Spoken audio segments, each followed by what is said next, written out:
Hi there, everybody, and welcome to the next installment of our webinar series. This month, we're going to be talking about the non-consensual distribution of intimate images in Canada. It is a very complicated and nuanced topic, so this is going to only be a very brief overview of what the issue is. And then at the end, I'll give you guys kind of access to more resources and information so that you can continue to learn more about it, should you desire to do that. So let's get started. Okay, so just a warning that some of the content you're about to hear might be upsetting for some people, so please practice good self-care and step away from the video or pause it if you need to do that. That's totally fine. And we'd also, of course, like to acknowledge that the Women's Resource Center is located on Treaty 2 territory, and we also operate on Treaty 1 territory, which are the lands of the Anishinaabeg, Cree, Oji-Cree, Assiniboine, Dakota, and Dene peoples, and also comprise the homeland of the Métis Nation. So let me give you a little bit of a roadmap of what we're going to be talking about today. And again, this is just going to be a very high-level overview of this issue, because again, it is a very complicated and nuanced issue with a lot of facets to it. So I'm just going to be really providing an introduction to this issue. First, we're going to be talking about what actually is the non-consensual distribution of intimate images. We're going to be talking about the aftermath of NCDII, which is the acronym that we're going to be using, is non-consensual distribution of intimate images, is a little bit of a mouthful. Next, we're going to be talking about NCDII as gender-based violence. We're going to also be talking about where to go for help, some resources, and where you can find more information on it. And then, of course, we'll have our contact info for you all at the end. So what actually is the non-consensual distribution of intimate images? It's kind of a mouthful, a little bit jargony, but essentially NCDII is when images of a sexual nature are shared without the consent of the person depicted in those images. It's an offense under the criminal code, and it defines an intimate image as a visual recording of a person made by any means, including a photographic, film, or video recording, A, in which the person is nude, is exposing his or her genital organs or anal region, or her breasts, or is engaged in explicit sexual activity, B, in respect of which at the time of the recording there were circumstances that gave rise to a reasonable expectation of privacy, and C, in respect of which the person depicted retains a reasonable expectation of privacy at the time the offense is committed. So this comes out of section 162 of the Canadian Criminal Code, and it defines what in Canadian law constitutes an intimate image and what constitutes non-consensual distribution of those intimate images. This was added in March of 2015 through the passing of Bill C-13, which passed the previous December, and then it came into effect in March of 2015. And while we have this federal criminal code provision outlawing the non-consensual distribution of intimate images, each province also has the ability to have a law on the books regarding NCDII, and in Manitoba we have one. It's called Bill 38, or the Intimate Images Protection Act. It can be found on the Manitoba Legislative Assembly's website. If you just put into Google Intimate Images Protection Act Manitoba, you'll have the ability to pull up a copy of it. And what this bill does is it outlines supports for people who have been victimized by NCDII. It mandates that supports be available for victims of NCDII, and it defines the tort of NCDII in Manitoba. So while the criminal code deals with matters that go through the criminal court, there's also torts which go through civil court, and that's something that can be regulated by provinces. And basically, what it means is that this bill has allowed victims of NCDII to sue the perpetrators who are distributing non-consensually these intimate images, and provides victims another avenue for justice and redress through civil court and being able to sue. This bill was passed in the 2014-2015 session of the Manitoba legislature, so relatively recently when you think about it, within the last 10 years. Also to note that on a federal level in the criminal code provisions, NCDII constitutes a hybrid offense. So the Crown or the prosecution can proceed by way of either an indictment or a summary conviction. And that's going to be dependent on the severity of the crime, other extenuating factors. And what that means, an indictment is a sentence of 5 years, and a summary conviction results in a sentence of 2 years less a day. So it just basically results in different outcomes for the, I guess at that point, convicted person. And again, it's going to be dependent on a wide variety of factors that are going to differ from case to case. Non-consensual distribution of intimate images has largely been focused on as an issue of cyberbullying and privacy. And I think we've seen a lot of issues of NCDII in the news depicted as cyberbullying, specifically when it's related to youth. If we think of cases like Amanda Todd or Rehtaeh Parsons, those were cases that were depicted in the media largely as issues of cyberbullying, which is very problematic, as we'll see, because it's also an issue of gender-based violence and gender inequality. Important to note that non-consensual distribution of intimate images also often intersects with other crimes like child exploitation, child sexual abuse, voyeurism, hate speech, gender-based violence, intimate partner violence, and stalking.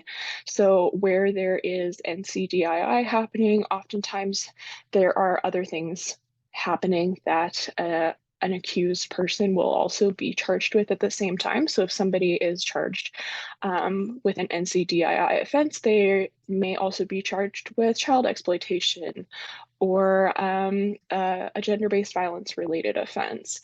And it's important to recognize NCDII as a crime of its own accord, and that while it's related to these other types of crime, it creates a specific harm or set of harms that are distinct when we're talking about it being linked with other crimes. So for example, just to kind of relate to you how common NCDII is, of those between the ages of 18 to 26, it has been found that about half have engaged in quote unquote sexting. And that comes from a 2021 study that was performed by faculty at the University of Manitoba, actually. And given that sexting is so common, we're also seeing that NCDII is unfortunately also common. The difference between sexting and NCDII is that NCDII is a crime, whereas sexting is not. The crime of NCDII occurs when images are shared without the consent of those depicted in them. And that's important to remember as we go through this. So let's talk a little bit about the aftermath of NCDII. There are multiple and many harms that can perpetuate over time for victims, including economic harms. Folks can be fired from their job and often are fired from their job if it's found that they have been a victim of NCDII. They can suffer professional harms. It can impact people's ability to move up at work, to get promotions, to change jobs. It can affect how their coworkers view them when they've been victimized. They can obviously suffer emotional harms, just like any other form of violence. For example, being subjected not only to the violation that is the NCDII itself, but also victims are also often subjected to negative online commentary, backlash from family and friends, and this can all cause negative emotional impacts. And also psychological harms. The victims of NCDII often experience increases in anxiety or depression as a direct result of the NCDII that they've experienced. And it's also important to note that these harms, as you may have noticed, are rooted in victim blaming. So the victim of NCDII often are blamed for the abuse that they've suffered, and they experience many harms as a result of that victim blaming. So for example, with relation to economic or professional harms, when folks are either fired from jobs or prevented from obtaining promotions at work, what is really being communicated is that it is the fault on some level of the victim of NCDII, that they've experienced that type of abuse, and therefore they're being punished really by being fired from their job for something that was not their fault. Also, something that is unique to NCDII is that harms are typically felt long-term, because it can be difficult to have images completely and permanently removed from the internet. Oftentimes after the initial posting of the image, there can be resurfacing when somebody thought that the image had been deleted. Things can ebb and flow in terms of attention that the image is getting, and so on and so forth. And it can have really lasting and long-term impacts on people who are experiencing NCDII as victims. As I mentioned, because of the longevity of things that are posted on the internet, harms may resurface after a period of time. So like I said, the victim may think that the image has been taken down, only to discover, weeks, months, years later that there was a copy saved by somebody else and it has been posted again or resurfaced somehow. And that can also impact how victims experience psychological and emotional harms as a result of NCDII. And also something that happens in cases like this is victims may also experience something called sextortion, where unless some kind of payment is received, the distributor of the image threatens the victim with either the release of an existing image, the re-release of an image, sending the image to their family or friends or workplace, or threatening to leave the image up online. And it's really a form of extortion and blackmail, trying to get victims to comply with the threats of the distributor in cases of NCDII. So like I mentioned, NCDII is often discussed in terms of cyberbullying and privacy concerns, but really it's imperative that we think of it through the lens of gender-based violence, because this is an extremely gendered crime that affects different genders very differently. So in a 2018 study, it was found that in the year 2016, there were 295 cases of NCDII reported to police across Canada, with female victims in 92% of those cases. And it was also found in the same study that perpetrators in 72% of those cases identified as male. So largely, this is a crime where women are overwhelmingly represented in the victims, and men are overwhelmingly represented in the perpetrators of this crime, which makes it a gender-based crime. Women are nearly twice as likely to be victimized by NCDII as men are.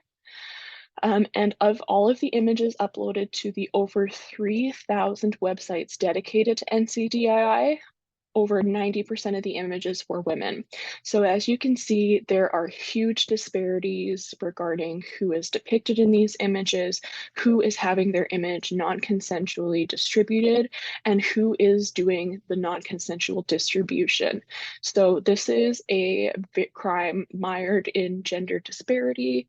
This is a form of violence that is experienced extremely differently based on gender. And also important to note that NCDII is something that's often referred to as quote unquote revenge porn. And that's how folks might actually know it initially. NCDII is a relatively new term. It's more of an academic term, whereas the term revenge porn is used more colloquially. But we also want to stay away from this term, and there are a couple reasons for that. True pornography in the commercial sense is consensual. And cases of NCDII clearly are not. So that's an important distinction to make, is the difference between actual consensual true pornography and NCDII instances which are in no way consensual. And also that quote unquote revenge aspect seems to suggest that the victim in some way deserved having their image non-consensually distributed because of some kind of perceived wrong done to the image distributor or taker, which is never the case and is also something that is very much rooted in that victim blaming aspect that we talked about a few minutes ago, wherein the victims of a crime of NCDII are blamed for this abuse that they've experienced. Often you'd hear things like, well, if she never let that image be created in the first place, if she never took that image, if she never sent it to anybody, then this wouldn't have happened, which is really besides the point. The point is not that the image was taken in the first place. The point is that the image was released non-consensually and was used to enact a form of gender-based violence against somebody else. And also, as I mentioned, how NCDII is often talked about in terms of cyberbullying and privacy, we want to stay away from calling it cyberbullying, because typically cyberbullying is thought of something that happens to young people, particularly when we're talking about cases like, again, Rehtaeh Parsons and Amanda Todd. Those were young people who experienced NCDII, not cyberbullying, as it is typically the narrative. And NCDII can happen to anybody of any age. The term also ignores the power dynamics that are typically at play in instances of NCDII. And there are also intersectional considerations in cases of NCDII that are not encompassed in the term cyberbullying. So these power dynamics that are present in instances of NCDII really mark it out as different from cyberbullying, and more so as a case of gender-based violence. Because in cases of gender-based violence, like sexual assault or domestic violence or intimate partner violence, we also see power dynamics at play, one party exercising control, coercion, power over another. And that is something that is very, very present in situations of NCDII, where the distributor of the image is exercising power over the victim of NCDII, and causing the consequences and aftermath of instances of NCDII to be handed down on the victim, where the victim does not have the same level of power in that situation that the perpetrator does.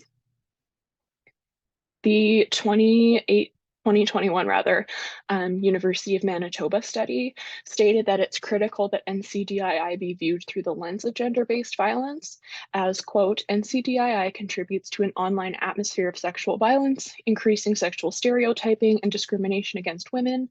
In this way, in addition to threatening victims' safety and well-being, NCDII contributes to the maintenance of gender inequality in society. End quote. And I think that really encapsulates why NCDII should chiefly be considered a gender-based crime. For one, like we talked about, the extreme disparity in who are the chief victims of NCDII and who are the chief perpetrators of NCDII, the power dynamics that are at play, where one person has the power to enact all of these consequences that result from NCDII, and how the victim blaming happens in cases of NCDII so frequently that they have become the chief consequences for victims of NCDII. And again, in this same study, they expand on that previous quote to highlight specifically how NCDII specifically negatively affects women. And they state, quote, "These harms include women's degradation and dehumanization, the defamation and libel of women as a category of persons, the subordination of women, the reification of patriarchy, and constitution of white male hierarchy, and the reinforcement of non-egalitarian norms in a society which is supposed to foster opportunities for equal dignity and power," unquote. So crimes of gender-based violence like NCDII do all of these things that they mentioned. They further degrade and dehumanize women through sharing these images non-consensually, these very intimate images where folks are in a vulnerable state. Oftentimes, because of the negative online commentary that accompanies instances of NCDII. So for example, on a lot of these websites, there are comments sections where folks just engage in rampant degradation, dehumanization, and defamation of women on the basis of their being women. They also subordinate women. Again, this is due to those power dynamics that we talked about, where the distributor is exercising a huge amount of power over the victim by controlling this intimate image of a person non-consensually. And again, because of the gender imbalance that we're seeing in cases of NCDII, and how that operates in cases of NCDII, it really serves to reinforce patriarchy and the kind of white male hierarchy that is usually at play in situations of NCDII, and fosters situations where inequality is normalized, where gender-based violence against women is normalized. Given how common instances of NCDII are, it just really reinforces this kind of non-egalitarian situation and space that is occurring online and in real life society. But as I also mentioned, there are intersectional aspects to NCDII as a crime of gender-based violence. So it doesn't just negatively affect straight cisgender women or heterosexual women who identify as women as they were assigned at birth. Trans women, lesbian women, bisexual women, non-binary and gender fluid or non-conforming folks also experience gender-based violence as a result of NCDII. They may also experience transphobia or homophobia in addition to those typical sets of harms that we discussed earlier on, that are experienced by straight cis women. Women of color may also be experiencing racism in addition to the typical set of NCDII harms. Age affects how people experience NCDII harms, with children and youth experiencing different sets of harms than adults. And disability also affects how people experience NCDII. So all of these things are considerations when we're talking about NCDII as gender-based violence. Because again, it doesn't just negatively affect straight cisgender women. There are many folks who experience NCDII who also are experiencing compounding harms in addition to those typical set of NCDII harms. And we have to take that into account when crafting solutions, when supporting survivors, when creating resources for survivors, that not everybody is going to have the experience of a straight cisgender woman when they have experienced NCDII. And keeping that in mind will make sure that survivors are being met where they're at and having the appropriate supports provided for them. Also, as we've mentioned, women who have experienced NCDII are often subjected to victim blaming, similar to survivors of other types of sexual violence. So that's something that I've mentioned, previously in this particular webinar, but I think it's really important to kind of drive that home, that victim blaming is ubiquitous across all types of sexual violence, and NCDII is no exception. the onus is put on women depicted in images for their own abuse, rather than the distributors of those images who are violating the privacy, trust, and dignity of those in the images.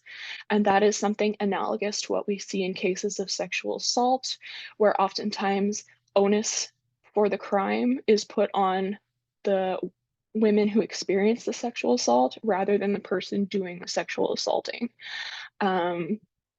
That is something that, again, is ubiquitous seemingly across all types of sexual violence, where women who experience NCDII, victims in general of NCDII, are often subjected to this perfect victim trope, where they're kind of, in order to be considered a true victim of NCDII, people have to be kind of blameless for the crime in the eyes of the public, in the eyes of the justice system. And that is just really impossible for somebody to adhere to this perfect victim trope. As, having this onus put on women and victims of NCDII for their own abuse, it really serves to just try and keep women and victims of NCDII out of online spaces, because if they stay out of the spaces, then things like this can't happen to them. And when we focus on that rather than on the distributors of images who are committing a crime, we're really doing a disservice to victims of NCDII, and we're shifting blame onto folks who should not have blame shifted onto them. And also in cases of IPV, NCDII may also be present. This could be a form of digital abuse that survivors of IPV experience, having their partner either non-consensually post images or threaten to post images if the survivor doesn't comply with the wishes of the perpetrator. And then unfortunately, that is quite common in cases of IPV, and a concern to be taken into account in cases of IPV. So as promised, here are some resources for where to go for help if you or someone you know have experienced NCDII. Manitoba Victim Services is able to assist folks with accessing resources within the justice system. There's a link here for the province of Manitoba's NCDII fact sheet.